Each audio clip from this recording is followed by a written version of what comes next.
Hello everyone. Welcome back. I'm Bumi, and today we are watching "We Will Fix Climate Change" by Kurzgesagt in a nutshell. Yes, this has excited me when I watched this because finally some good news. The thumbnail says it's good news, so I'm really hoping that it's actual good news and not the trademark. It's more complicated than that by Kurzgesagt, but yeah, I'm just excited for this. Climate change is something that we need to act on and curb as soon as possible, in my opinion, because we may not be, well, you and I, most of us, may not be around to feel the impact, but the next generation definitely will. And I fear that we are not giving them enough, how do you call this, time to act on it. So that's why I think we should act on it now. So yeah, hopefully this will actually give us some good news. And yeah, I'm not particularly sure how this is gonna go about the good news, but hopefully it will be some easy ways that are practical, easy to do, and just overall practical, I guess. So let's go ahead and check this out. So remember, if you like my reactions, don't forget to leave a like, let me know your thoughts on the video down in the comment section below, and consider subscribing. We are trying to get to 1,000 subs this year, so hopefully you guys can help me out in that. Also, don't forget to leave your suggestions on what I should check out next. That being said, let's go ahead and watch the video.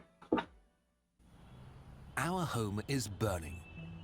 Rapid climate change is destabilizing our world. It seems our emissions will not fall quickly enough to avoid runaway warming, and we may soon hit tipping points that will lead to the collapse of ecosystems and our civilization.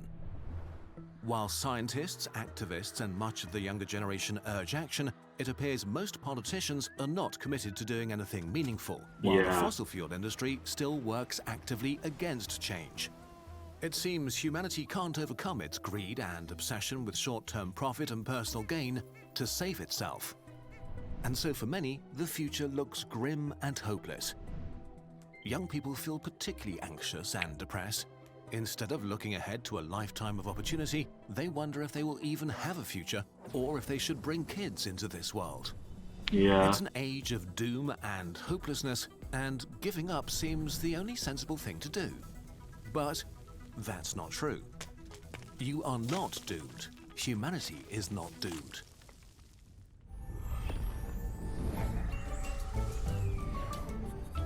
Okay, let's see what we can do. Despite the seriousness of the situation, for years positive trends have accumulated, and there is finally some good news and a clear path towards our collective climate goals. Welcome to our TED Talk. Please watch this video to the end. Check out our detailed sources afterwards to learn more. Okay, let's start with the scariest things. Cancelling the apocalypse. Some of the most widely shared stories about climate change are that it is an existential threat, the end of human civilization, and maybe even our own extinction event, and that it's basically unavoidable now. But what does science actually say? As of 2022, the global average temperature has risen 1.2 degrees Celsius compared to pre-industrial times. Limiting warming to 1.5 degrees was the most ambitious goal of the Paris Agreement, but we are not likely to meet it. Already with the warming we have today, hot places will get hotter, wet places wetter, and the risk and strength of extreme weather events increase significantly. Warming beyond 2 degrees makes all of these extremes more extreme. Extreme weather events more common, with more ecosystems under major pressure. Some will not survive. At 3 degrees, significant parts of Earth, especially in developing countries, might become unable to feed their populations. Heat waves will become a major global issue. Large-scale natural systems will break down. Yeah, that's a problem, right? The first ones that are gonna feel the effects of climate change are, well, developing countries, well, such as our country, the Philippines. I think we are still in the category of developing countries. So we feel the most, well, the brunt of the effects as they happen, while rich countries continue to do a lot of pollution, but also they're better prepared at stuff like this than us, I guess. So it's it's kind of an issue, to be honest. Yeah, I don't know. I may not live long enough to feel the effects, but I wouldn't want my niece and I forgot what the niece and nephews to grow up in such a horrible way. I'm sorry, I kind of forgot the male version of that. The scale and frequency of hurricanes, fires, and droughts will further increase and cause trillions in damage. Poor regions and subsistence farmers will be hit the hardest. Hundreds of millions of people will need to leave their homes. In the 4 to 8 degree range, the apocalypse begins. The hothouse Earth, where things change so quickly that it may become unable to support our large human population and billions may perish, leaving the rest on a hostile alien planet. A decade ago, for lack of action and perspective, many scientists assumed a 4+ degree world was our future, and a lot of public communication focused on exactly this future path. Luckily, it's much less likely that this version of the apocalypse will come to pass. If current climate policies stagnate, we're likely to end up with warming of around 3 degrees Celsius by 2100, which is Okay, scary so and tragic I'll belong and there by far then. from acceptable. But this is actually good news. How? In the last decade, we've seen enough progress that most scientists now think that we have likely avoided apocalyptic climate change. Although substantial risk still remains, we can pretty confidently say that humanity isn't going anywhere. Civilization might have to change, but it will endure. Which begs the question, what has changed over the last 10 years, and is this really good news? The invisible shift. You probably know this story. The last decade has been an immense failure for climate policies around the world. Yeah. Instead of passing comprehensive, binding bills that would meaningfully reduce emissions, we mostly did nothing. A lost decade with one negative record after another. And this story is true, and it's one reason why so many people are giving up. But it is not the whole picture.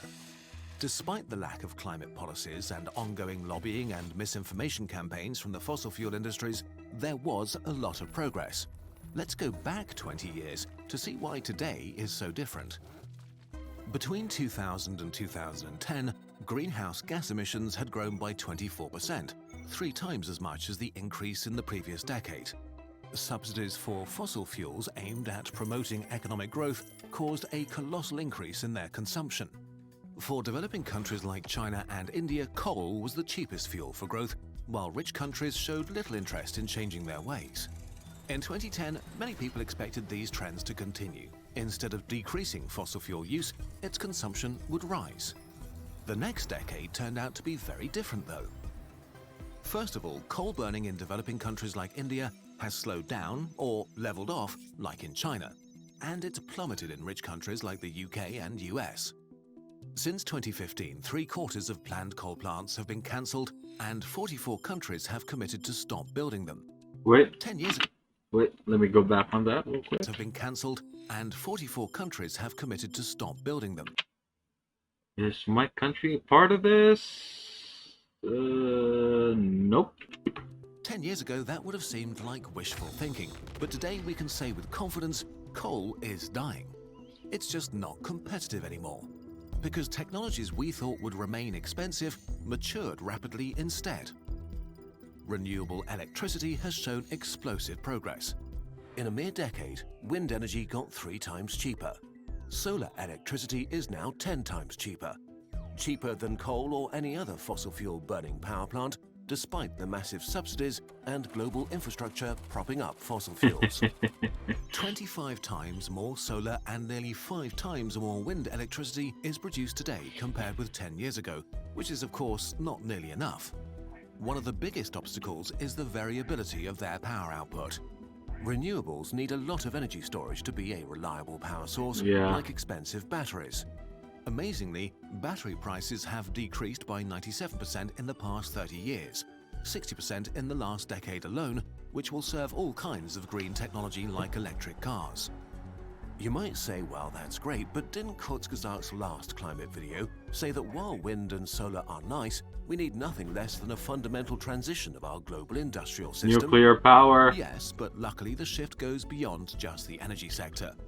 Throughout the economy, people are working on improving current technology to lower emissions. Hey guys, I'm so sorry to interrupt your action. I just want to let you know that if you're enjoying what you're watching, I would like to ask you to please leave a like, leave a comment down in the comment section below, and consider subscribing. We are trying to get to 1,000 subs by the end of the year, and we are 1/4 of the way there, so hopefully you guys can help me out on that. And that's it. Back to the reaction. We're rapidly replacing old incandescent light bulbs with LEDs that are 10 times more efficient. In 2020, about 7 out of 10 new cars in Norway were electric or hybrid. Yeah. In 2021, it was already 8 out of 10. Yeah, well, I'm about to pay off my truck, so that's good news for me, but I will trade it in a heartbeat with a Cybertruck if and when it's available here in the Philippines. Even it doesn't even have to be a Cybertruck. Any Tesla vehicle I would take, because I am so intrigued by the electric cars and the amount of savings that I would be able to get by using like electricity to get to places instead of like gas. That would be a huge savings. If not for any like wonderful or amazing reason, the savings alone is enough for me to switch, but it's just not available for us right now. And the list goes on, from electric heating and better insulation to ships traveling at half speed to save fuel. Wherever you look, you find scientists, engineers, and entrepreneurs trying to solve some aspect of climate change. Enormous amounts of human ingenuity are being brought to bear on this problem, with more and more people deciding to prioritize preventing rapid climate change. Solutions for low-carbon production of cement, electronics and steel, and innovations like artificial meat and carbon capture are in the works. The more of these technologies we deploy, the cheaper new and better technology gets. The cheaper they get, the more people use them, and so on. We can see the impact already. The domestic CO2 output of rich countries is falling without a major recession. Since the year 2000, the EU as a whole shows a 21% decrease, Italy 28%, the UK 35%, Denmark 43%. But the best news may be that emissions are no longer necessarily coupled with the economic growth. In the past, this was an inconvenient truth. To get richer, you had to emit more, which led to fierce arguments between developing and developed countries about the fairness of reducing emissions while their populations were still poor. But in the last decade, we've seen that it is possible to increase prosperity without increasing emissions. Emissions in the Czech Republic dropped 13%, while their GDP grew by 27%. France reduced their CO2 emissions by 14%, while increasing GDP by 15%. Romania saw an 8% decrease and 35% growth. And even the largest economy on Earth, the USA, decreased emissions by 4% while growing their GDP by 26%. Some of you may call this a numbers trick, that rich countries are just exporting emissions to poorer nations while moving the dirty parts of their economies like manufacturing. That's but true. Even when we account for all of our imported goods, the numbers still look positive. It's no longer a matter of having to choose between prosperity and the climate, as it seemed to be a decade ago. Developing countries will profit from that because as rich countries pay for the expensive development of green technologies, they can adopt them more cheaply. They can skip most of the high emission phase that today's rich countries went through. We are at the point where not decarbonizing is a bad business decision. And we haven't even really talked about solutions like carbon capture. In 2000, it didn't really exist. In 2022, that technology does exist and costs around $600 to remove 1 ton of CO2 from the atmosphere. Still pretty expensive. When the technology matures and begins to scale, it's likely that these costs will plummet over the next few decades. So everything's fine then? Well, let's not get carried away. All of these processes are great, but not nearly fast enough. We're still doing way too little, and technology will not magically solve everything. Yeah. We need to use fewer resources and use them longer, design consumer goods that are repairable and durable, and decrease our energy requirements. We need much better infrastructure, agriculture, and cities. It will still be hard work, especially to get the right policies passed and enacted. But for the first time ever, there are a few trend lines pointing solidly in the right direction. And now imagine if all of this was achieved without proper financial and political support, and despite fossil fuel lobbying. Just think what humanity can do when climate change finally gets the political attention and funding it needs. So is it okay to feel hopeful again? The situation is still dire and serious, so what's the point of focusing on this side of the story? The trap of hopelessness. Climate change can feel overwhelming and make your future seem bleak. The sadness and hopelessness that many people feel is real and very destructive because it causes apathy. Apathy that is only serving the fossil fuel industry, that is still delaying change however it can. In a sense, they have weaponized hopelessness. We are now in Phase 4 in the public debate about rapid climate change action. Phase 1 was, climate change is not real. Phase 2 was, climate change is real, but not caused by humans. Phase 3 was, climate change may be caused by humans, but it's not that bad. Phase 4 is, climate change is no longer avoidable. We are doomed, and it doesn't matter what we do. If we want the world to change, we first need to believe that change is possible, and we have an abundance of evidence that it is. Changes to our industrial system are gaining momentum. Technology gets better and cheaper. Climate change has become a key issue in most free elections. As more and more younger people move into influential positions, they prioritize climate change and work on new solutions. In 2022, most governments not only acknowledge it, but set their own net zero goals in democratic and autocratic countries. The results of years of fighting a steep uphill battle are now clearly visible.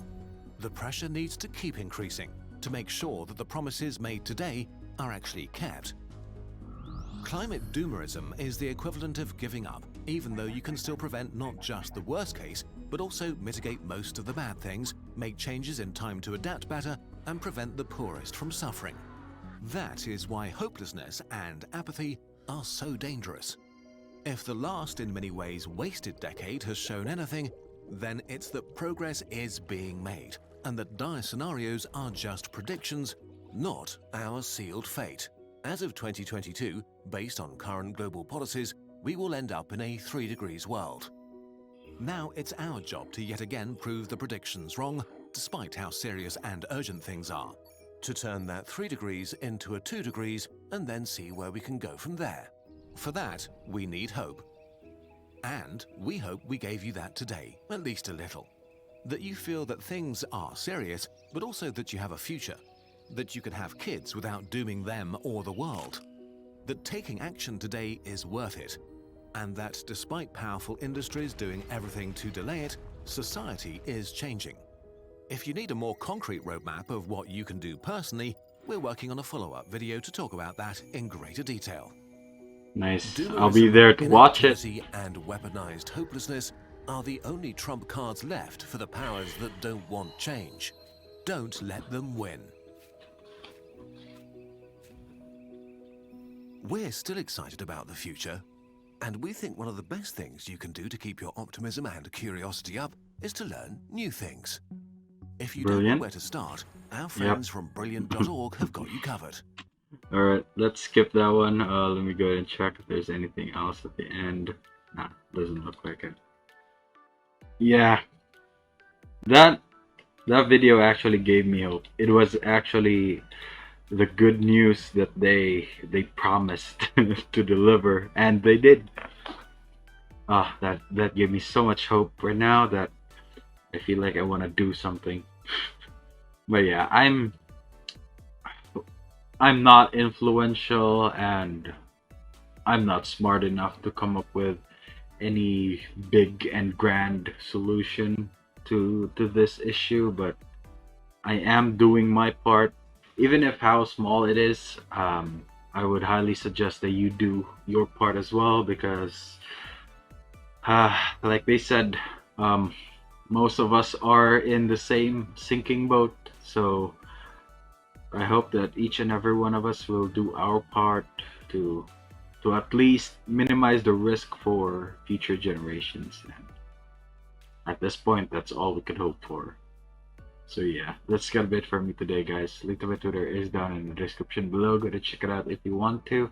And if you're new here and enjoy the video, don't forget to leave a like. Let me know your thoughts on the video down in the comment section below and consider subscribing. Again, we are trying to get to 1,000 subs this year, so hopefully you guys can help me out with that. Also, don't forget to leave your suggestions on what I should check out next. That being said, thank you so much for watching, and I'll see you all next time. Bye!